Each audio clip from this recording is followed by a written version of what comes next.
皆さんこんにちは and welcome to Let's Ask Sunshine Show. Oh. It's me, Shogo, your host, and this is Sunshine Show. Hello, Sunshine de gozaimasu. Oh my gosh, it's such an honor. It's just such a funny feeling to actually see you in I know. person. It's crazy. I feel like I'm meeting like Brad Pitt or Tom Cruise, like Absolutely not, someone no. I've admired on the screen for so long. And it's the real Shogo-san. We're actually filming this in Kyoto, but you're usually not in Kyoto though, right? I'm not. I live in Tokyo, Yeah, but that's my main activities are now in New York and in the States. Yeah. And so I go back and forth every month, basically. Yeah. It's an honor. You took the time to Just come not at all. No, and no, film what are you videos talking with about? me here in Kyoto. That's so amazing. Katsura Sunshine Show is one of the most respected Rakugo storytellers in Japan. You've probably seen one of his videos on Instagram or TikTok if you're interested in Japan or studying Japanese. He's the perfect person to talk about Rakugo, the Japanese language and traditional culture, which is why I invited him to join me in creating a video series for this channel. I'm so thankful and honored that he agreed to join me. In this video, Katsura Sunshine Show will introduce Rakugo and tell stories from his own life. He'll share how he became the first foreign Rakugo master in 100 years, what it was like training under his master, and even how he performs Rakugo on Broadway. These are experiences you can't learn just by reading about Rakugo in books. I really hope you can watch this video all the way through to not only discover the magic of Japanese storytelling, but also learn about the challenges and dedication it takes to immerse yourself in Japanese traditional culture and commit to this art form.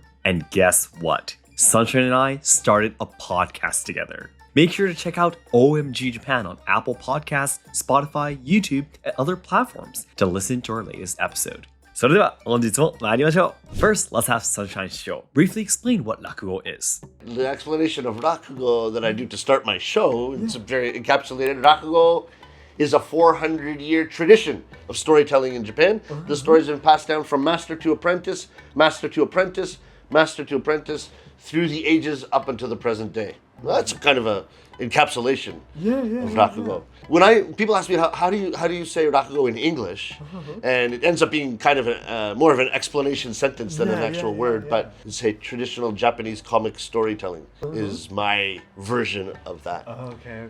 Rakugo became a popular form of entertainment during the peaceful Edo period, alongside kabuki and sumo. It's performed by a single storyteller called a rakugoka, who wears a kimono and sits on a cushion. The storyteller uses only two props, a fan and a handkerchief, to act out the whole story. There are about 300 classical stories in Rakugo, and they've been told on stage for centuries. These stories are often based on a Buddhist book that explains complex teachings in a funny and easy to understand way. During the Edo period, these stories help people cope with the struggles of everyday life, like the fear of natural disasters, famines, and fires. And even today, Rakugo continues to bring joy and healing to many people, connecting them through laughter. I've also made a video that goes much deeper into Rakugo than what I've just explained here, so if you're curious to learn more, I hope you can check that out too. Let's have Sunshine Show demonstrate a Rakugo story for us, so you can get a better idea of what it's like. This story is called Miso Beans, and it's about a merchant and his young servant. Sarakichi! Oi, Sarakichi! Yes, Master Sarakichi! I want you to go into the kitchen and see if the miso beans are boiling. Yes, Master. Oh, miso beans. Miso beans. I love miso beans. That's very hot. That's hot.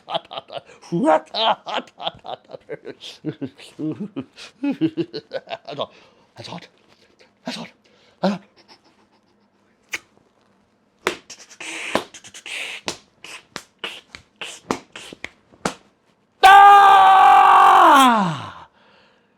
Delicious.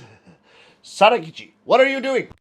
I think the beans are ready, Master. What do you mean you think the beans are ready? Who told you to eat the beans? I did not say eat the beans. I said see with your eyes if the beans were boiling. Put those things away, Sarakichi. I have a job for you to do. I want you to take this letter across the street to Saranobu-san. Hurry up. Hurry up. That's Sarakichi. Always stealing the miso beans. You would think I was raising a thief in the house. However, those beans did look very good. I may try some myself. Yes.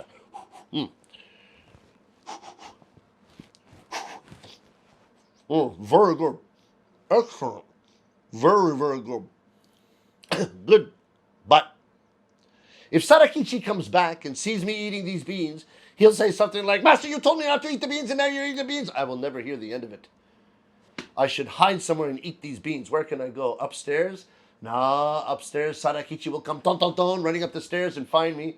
The closet? No, the closet is dark and there's no way out. There must be somewhere I can go. Somewhere I can be alone. Somewhere where no one would think of coming to find me. I know. The toilet. It's a good place. Yes. Yes. Oh, delicious.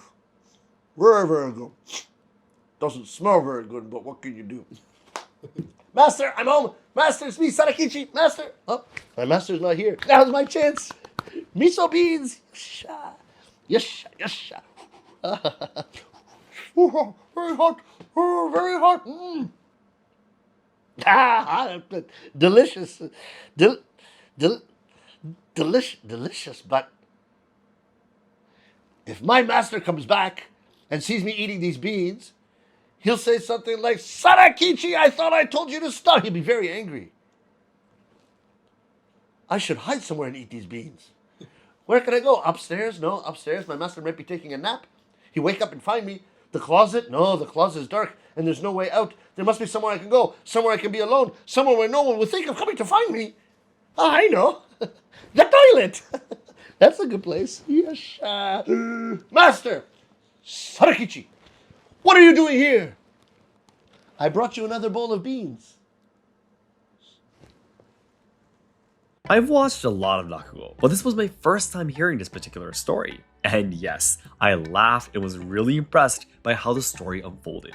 Recently, thanks to popular anime and TV shows, Rakugo has become more well known around the world. That being said, thanks to manga and anime and some TV programs, Rakugo is the word Rakugo is actually becoming more and more known in the West. Yeah, now too. So that's good for me too, because some people go from seeing it on a anime and then look it up with the Roman letters Rakugo, and then I pop up. Yeah, so exactly. it's good for me in that sense too. Oh. There was a certain anime that got really popular that had featured Rakugo. There's Showa Genroku Rakugo Shinju, which I think is called in English Descending Stories. Oh, okay. And that's a few years ago, and it's super well done. Really well done, and that was quite popular. And now there's Akane Banashi. Exactly. That was one I was familiar with. A lot of people really like that. Like, and some of the comments in your videos are people like, I came from Comments on my Instagram and TikTok videos and that kind of thing. A lot of people say that. And then there's a show, Tiger and Dragon. Tiger and Dragon. Okay. Yeah, and it's on Netflix now in the States and I think elsewhere. Okay. It's about like a young yakuza guy who gets let out of jail, and he gets let out of prison, and he goes to a Rakugo master who owed his family money or something like that. He said, instead of returning the money you owe, make me your deshi, make me your apprentice. Okay. And it's about this criminal who, and it's a whole series, about this criminal who becomes a Rakugo storyteller and coming into that world, right? Wow. And that was popular in Japan before I became a Rakugo storyteller. So a good, almost 20 years ago. And then they just, for some reason, I guess, sold it to Netflix in the States. A lot of people are watching that too. So little by little, Rakugo is getting known. That's great. Yeah. Awesome. After watching this video, if you're excited to learn more about Rakugo, you can check out these anime and TV shows for even more. Now that we know more about Rakugo, let's have Sunshine Show tell us more about himself. I was born in Toronto, Canada, and originally I was a playwright and composer. I was producing musicals, and I was focusing on ancient Greek comedy, which is 2,500 years ago, and translating the ancient Greek into English and making a musical and that kind of thing. And as I was researching ancient Greek comedy and tragedy, a scholar wrote a very interesting article about how 500-year-old Greek comedy and tragedy and 400 or 500-year-old Noh and Kabuki from Japan have all these crazy coincidental similarities. And I thought, well, I gotta see some kabuki, is what I thought. And, you know, this is 25 years ago. There was no Google, there was no YouTube. You could just look it up. So you had to go to Japan if you want to see kabuki. So, all right, let's go to Japan, see some kabuki, come back to Toronto, keep up my playwriting career, is what I thought. But on my third day in Japan, I just said, I'm never going back to Canada. This place is just way too interesting. Yeah, I just fell in love with Japan. Like, love at first sight. Hitomebore. Yeah, love at first sight, yeah. And the thing that struck me most about Japan when I came is that ancient things and traditional things and really modern and futuristic things really coexisted without any kind of conflict. And so I'm from Canada, and my parents are from Slovenia, for example. And Canadians are all immigrants from somewhere, right? Okay. But I got, of course, like all the other kids, I did Slovenian stuff. Like went to Slovenian school and sang in a Slovenian choir, went to church at the Slovenian church, played the accordion in the polka band. But a lot of that was, if I don't do this, we're going to lose my roots. We're going to lose my culture. And when I came to Japan, it's like we have to do this traditional stuff, otherwise we'll lose the culture. Nobody talks like that. It's more like, why do you do tea ceremonies? Like, no, I love it. Or my grandmother did it and I feel a connection to the past. Or it's not like, I better do this or else. It's more like it just makes people happy to do the traditional things amid this super modern, let's say Tokyo. Kyoto is much more traditional place, but like I was in Tokyo where there's more lights than 100 Las Vegases, right? So then to go into a back alley of Shinjuku and see like a third generation kimono shop where the old lady proprietor is smoking like the kiseru, old traditional pipe and talking to like the customers and that kind of thing. Just the fact that all coexisted so beautifully. That's what I loved about Japan immediately. So I stayed. I came for a couple of minutes to see some kabuki, and look what happened to me. I'm so happy that Sunshine's show came to Japan and fell in love with it right away. But he actually came to Japan originally to see kabuki, right? So when did he first discover Rakugo? Well, that's the thing. I never had any intention of being on the stage. Certainly not as a kabuki actor. I thought maybe kabuki could inspire my next musical. That's all I thought. Or at least just learn about some interesting theater. I saw Rakugo for the first time after I'd been here for 5 years. Okay. I wonder if your viewers know yakitori. It's getting popular in the West too. I think a lot. I was a yakitori addict. And there was a tiny yakitori shop, about as big as this room, that I went to. Look, I'll tell you how much I love yakitori. I would go to this yakitori shop 8 days a week. Sometimes I'd go twice, the early shift and the late shift. I was just nuts about yakitori. And it was all like quite an older clientele and nobody spoke any English. So it's kind of my Japanese school kind of thing. Okay. But the owner of the yakitori shop was a Rakugo maniac. He said maniac. He loved Rakugo. And he produced Rakugo shows in his yakitori shop once every couple of months. Okay. So he said, listen, if you like Japanese culture so much, just come and see Rakugo. So I said, I got time on Sunday. I'll go. Like completely, what would you say? Japanese karui kimochi. Yeah. Just like a kind of a careless decision. Like, okay, I'll go. Why not? And then same thing. Like the storyteller came out in a kimono and they use only two props, right? The hand towel and the fan, sensu, tenugui. And then they're weaving a funny story, and the decorations are very Japanese, like the lanterns. And the music accompanying the entrance is like shamisen and taiko drums and stuff like that. And then they do a little bit of stand-up comedy kind of routine to introduce it. And then go into a story where they're playing characters. And look to the right, you play one character. Look to the left, you play another character. And then every story ends in a punchline, which is it's like a long extended joke kind of thing. With funny parts along the way, but the punchline wraps it up nicely, right? And I just listened to two storytellers tell two stories each, so 4 stories. And I was like, this is what I was born to do. It was immediate. It was another like I came to Japan and I fell in love with Japan, and then I saw Rakugo for the first time and I said, oh my God, this is what I need to do. And so that feels like my life is really turns a very sharp corner on decisions that I take very lightly. So you got to be careful. Be careful of lighthearted decisions. So that's the general That's the general through line of how we ended up here together. It really feels like his soul knew exactly what he was meant to do. Even though he lived in Japan for 5 years and experienced other traditional cultures, it was Rakugo that captured his heart. But just because you fell in love with something doesn't mean you can jump straight onto the stage, right? So, how did you become Katsura Sunshine from there? So when I said to the yakitori master, I want to do Rakugo professionally, he laughed at me. He said, no, you have to do a 3 to 4 year shugyo, which is apprenticeship. Under master, it's basically indentured servitude. I mean, I got up every day for 3 years and cleaned my master's place and did the laundry and folded kimonos and did menial chores, and he got mad at me every day because my Japanese sounded rude to him, which I think now it was very rude.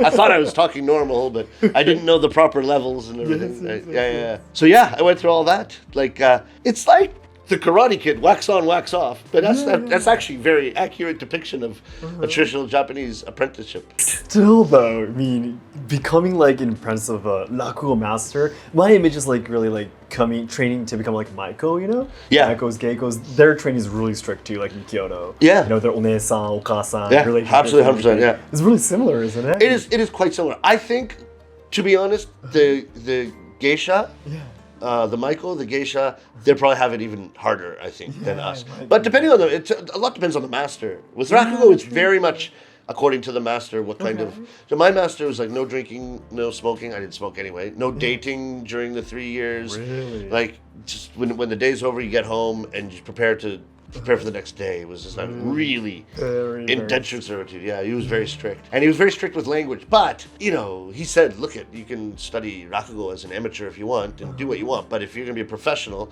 you're becoming a professional who uses the Japanese language as your profession. Like, just study a little harder. And he was right. He was completely right. And I'm glad he didn't give me leeway because I was Canadian. I'm glad he was just as strict with me as he would be with a Japanese person who wasn't very well brought up. Learn to speak, for crying out loud. Even though he's a foreigner, Sunshine Show went through 3 years of tough training so intense that many Japanese people would give up. He officially became a professional Rakugo performer under the guidance of the 6th generation Katsura Bunshi, one of Japan's most famous Rakugo masters. One thing that many people, including myself, often misunderstand is how you get your name as a Rakugo master. It's not like you get your name once you finish your apprenticeship. That's an interesting point too. A lot of people think that you finish your apprenticeship and you receive a name. Okay. But it's not. You receive a name right away. Yeah, within a month or two. Okay. And the thinking is you didn't complete the apprenticeship and then you get a reward, which is your name. And the thinking is, number one, it's like receiving a driver's license and then they say, we expect you to become a good driver, so start studying how to drive. So it's like you're already receiving a name, which indicates you as a professional storyteller, and you haven't even learned the story yet. You haven't done anything to deserve it. So it immediately puts a burden on you to try to return the kindness that you've received. And I think there's a lot of that in Japanese culture, is that it's like ongaishi. Do you know what that? Do you know how that? I don't know how you would say that in English, but returning a favor just sounds way too light. Returning a huge kindness, and sometimes you can never really return it, but you need to try to achieve that. So it's kind of putting pressure on you. Kind of. To be a good apprentice, like you get a name. The other thing is though, you finish your apprenticeship, you haven't learned a thing in that 3 years. I mean, it takes way longer to do Rakugo properly and that kind of thing. Your apprenticeship is just kind of very intense service to the master, but you're with the master every waking moment. So you don't just learn the storytelling, you learn a lifestyle, you learn what language does he use when he talks to his fans, as opposed to maybe a TV interview, as opposed to maybe the other storytellers, right? As opposed to some of the more senior shisho, like the more senior masters and that kind of thing. So you're learning a lot of that, but it's not like you can do anything after the apprenticeship. So you don't deserve a name because you completed the apprenticeship. It's not that kind of quid pro quo. So the thinking is very interesting in that way. Very much different than what we would think it would go in North America, The way you receive your name as a professional in Rakugo is very different from other traditional Japanese arts like Budo, No Theater, Nihonbuyo, or even Shakuhachi. Sunshine Show, though, had a terrible experience regarding this tradition. I even did a TV, not a documentary, but a mini, like 10-minute kind of mini documentary. And the director had the story in his mind. He said, "Oh, you finished your apprenticeship and you received the name," and he wanted me to say Katsura Sunshine, and I said, "No, that's not the way it works." And I explained the whole thing to him. And then, do you know when they completed the thing and it went on TV, the narrator says, "This Greg Robick," which is my given name, when Greg-san finished his apprenticeship, he received the name Katsura Sunshine. They lied, and it's on his videotape that I'm explaining that's not the way it works. Drive you crazy. This would never happen on Ask Shogo. Never, ever. It would never happen. This is a sad story of how a lot of Japanese don't understand the traditions of their own culture, and sometimes even deny or lie about it themselves. Now, I'm sure you're thinking, first foreign Rakugo story in 100 years? Wow, that must have been a really tough journey. Were there any struggles or discrimination along the way? It's so interesting that you ask that, because I would say being a foreigner in this very traditional, I was the only foreigner at the time too. There was one 100 years ago. Kairakute Black, Henry Black, and then I was the second. Now there's a couple more joining. But at the time I was the only one. But that being said, I had less disadvantages than you would expect and less advantages than you would expect. It was kind of, once people got over the novelty, they just and they're all comedians. Like it's very traditional, so very strict. But on the other hand, everyone's a comedian, so it's full of really like funny, nice people. Anything like they'll make fun of you, but the second they make fun of you personally, you know you're part of their crowd. It's more like acceptance, right? So a lot of that. I think I struggled with the language the most because I didn't speak the proper Sonkeigo, Kenjogo, which are the levels for very, very... I say it's not like junior and senior or employee and boss. It's more like God and insect. This is the level that you got to learn. And I had no clue. So that part of it, it wasn't just my master getting upset with me, but it slowly dawned on me that I couldn't properly communicate with my master without insulting him, right?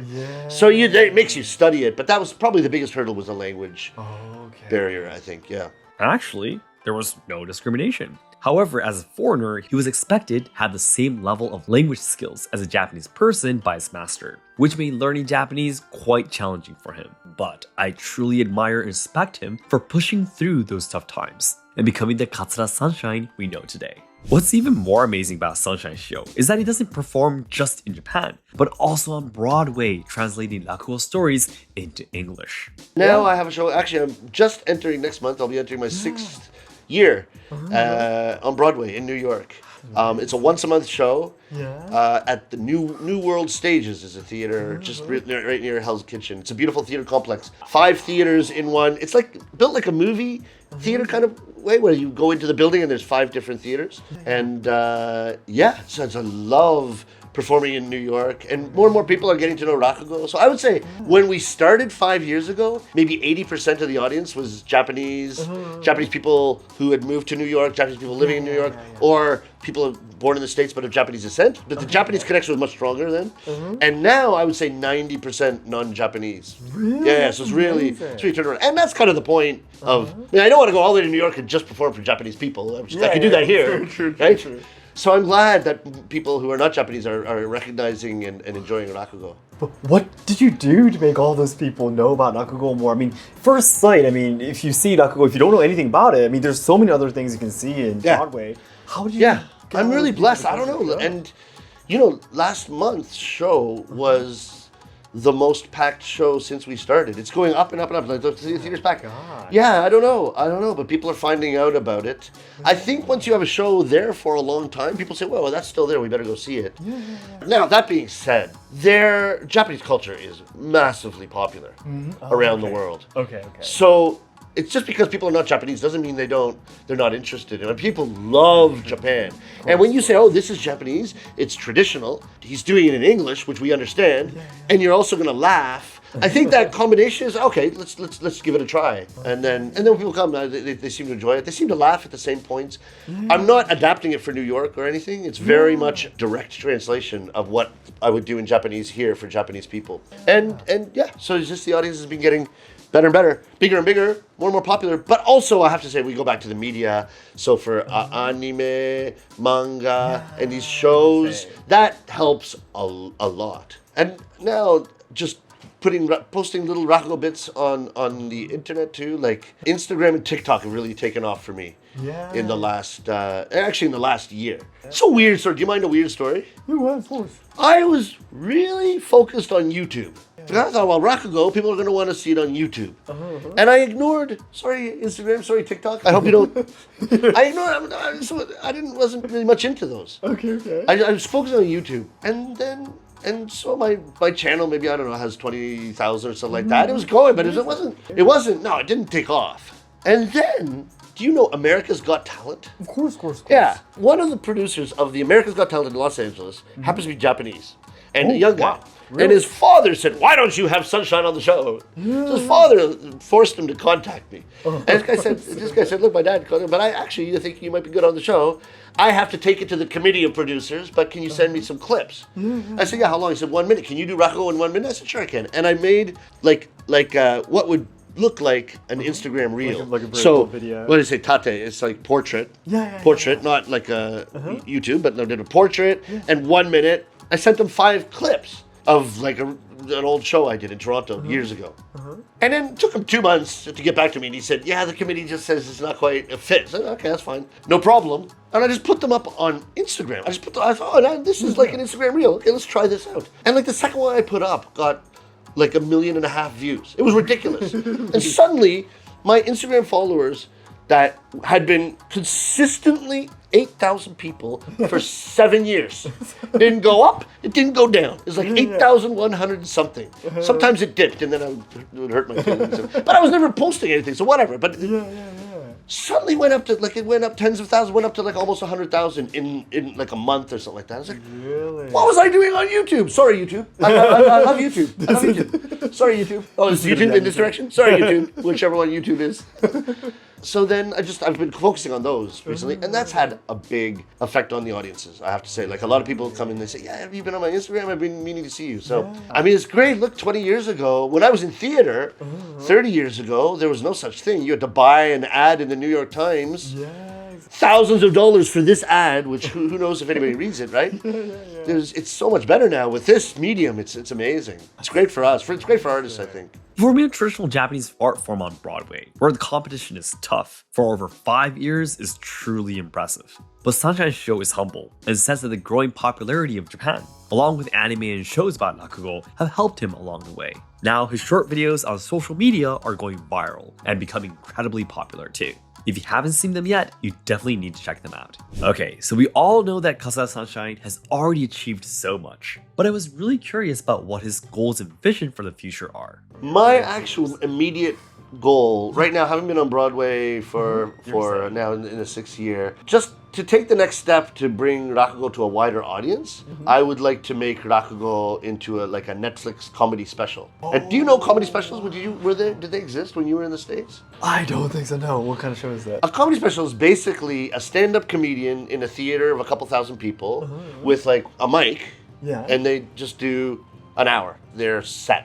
What you would see them do in a theater or in a stadium or whatever. They film it with like 10 cameras, so the angles, and then you usually see like the audience, scenes of the audience laughing as well, a little bit of audience reaction, but mostly just them doing an hour set. Could be 45 minutes, could be an hour, 15, whatever it is. And then that becomes one comedy special. Okay. And Netflix, in the past, I think when you had a really long and illustrious career, you would make a special and you would record it on a record.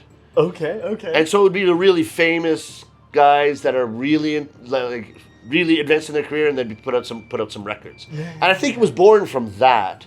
But Netflix really pioneered not just famous people, but up and coming people too, that they discovered and then they put them on, and those people get super famous. But Netflix. And I'm saying Netflix, but Netflix, Amazon, Hulu, HBO, Comedy Central, everybody's putting up these specials. So I feel that Rakugo could fit in that category. It's not stand-up comedy, but Yeah, you're sitting. but yeah, I'm sitting, and it's also a story, and also the rhythm of it is not a laugh every 10 seconds. It's more you're telling a story. You want people to be sucked into that world. However, as a genre, I think it doesn't not fit. In that Netflix comedy specials genre, or I mean, they don't have to call it a comedy special if they don't want to. But I think if I produce that and take it to them, someone's going to buy it. So that's what I'm actually raising money. To get to Broadway, I had to raise funds from investors and do the show. It's just like any Broadway show was done. So I'm doing that right now. I'm raising money to produce a kind of Netflix comedy special. I would like to do a series because there's a lot of different stories. You can do 2 stories in one. 2 45-minute stories maybe in one night. We did a trial run in Shinjuku in Suehirote, which is the oldest and most classic Edo period Yosei theater, which is for Rakugo. It just looks beautiful. So that's the next step. I'm gonna produce these and then take it to Netflix and say, please buy it. I know this is YouTube. Is Netflix out there? Netflix, please buy my special. Wow, you're working on that. So I'm working on that. That's the next step. Okay. And also just more and more. I love touring, going to a new city, going to a new place. So I've been doing a lot of that. Next month I'm going to Atlanta. This year I went to. In 1 week, I went to Harvard, Yale, and Brown University in the three days in a row. In a week? I got so much smarter in that week. I'm much more intelligent now. Yeah. So I guess those 2 things, like something for media like that, and then just more and more. The more and more I can tour, the happier I'll be.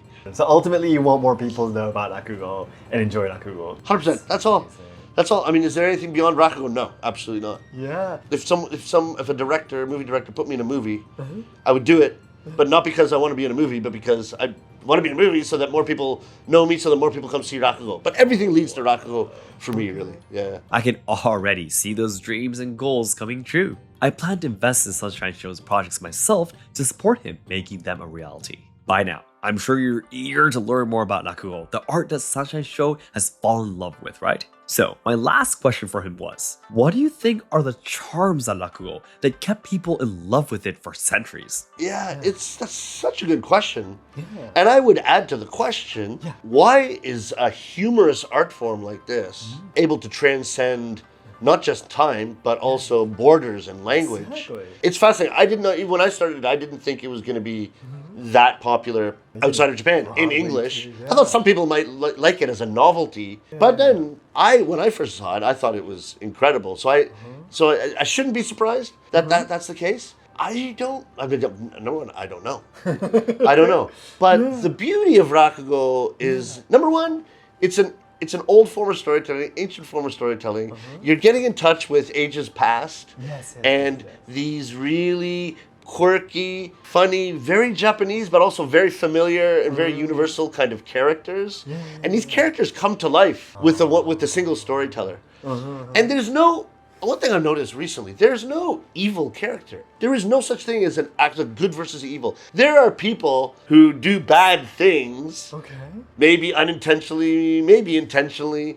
Usually someone like a thief. You'll have a thief. Obviously a thief is not good. They're stealing stuff. But these thieves are lovable thieves. You almost want them to, they never succeed. They never actually succeed in stealing anything in Rakugo. And in some stories, they end up being friends with the victims at the end and drinking together. And then the thief says before bedtime, he says, "Oh, just stay over, right?" And the thief says, "Make sure you lock the door. There's a lot of thieves out there," that kind of thing, right? So and all the characters are very lovable. And I think the storytellers themselves love their characters, and you really feel that as part of it. And then another thing is that the storytellers themselves put so much of their own personality into it. My master said, before you even think about trying to get a laugh, your main job as a Rakugo storyteller is to get everyone in the audience to like you. You want them to like you, they want to know you, they want to be your friend, and then that will make them want to hear the story that you're going to tell. And so you have this whole, there's 1,000 storytellers in Japan right now. Exactly. And our main job is to try to become friends with the 100 people that are listening to us tonight. So it's very positive. It's an extremely positive art form. The other thing is, that it's very family friendly. You have some dirty shimoneta. Yeah, You have some dirty stories. You could have a dirty story night, but you would advertise that. Because if you don't advertise it, people bring their kids to Rakugo. I've seen, so many times I've seen 3 generations of the same family. Grandpa, grandma, down to the grandkids, and mom and dad in between them, all coming to the Rakugo together. And that's beautiful. And the thing is, you don't talk about politics, you don't talk about religion, you don't talk about anything that'll divide people. You try to bring people together so that we can all enjoy this story together. And so, kids love it. And I found something else.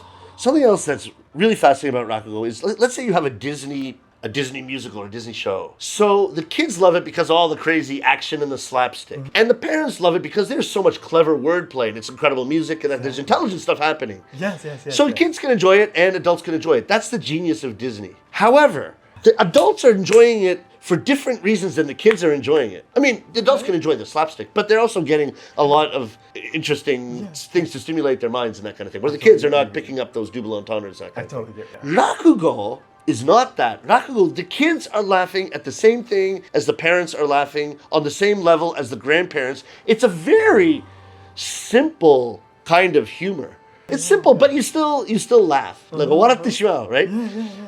And as a performer, I've seen so many times, like, young kids laughing at the same joke as mom and dad and feel like discovering that they become an adult in a little way. Because usually what mom and dad are laughing at, I don't understand. And when I'm trying to make them laugh, they don't really laugh. Or it's different levels. And here, it's you see, it's like, I don't know if it's the first time, but I feel like that's what it's. Look on their faces, laughing their heads off, and then looking at their parents and they're laughing. And the joy that comes of that is something that I've never experienced with any other art form that I've seen. Yeah, I think that must have something to do with it, that you can really share Rakugo with the next generation and the next generation. What you just explained right now will probably make a lot more people want to watch Rakugo. I hope so, yeah. That was amazing. Yeah, those few points you mentioned.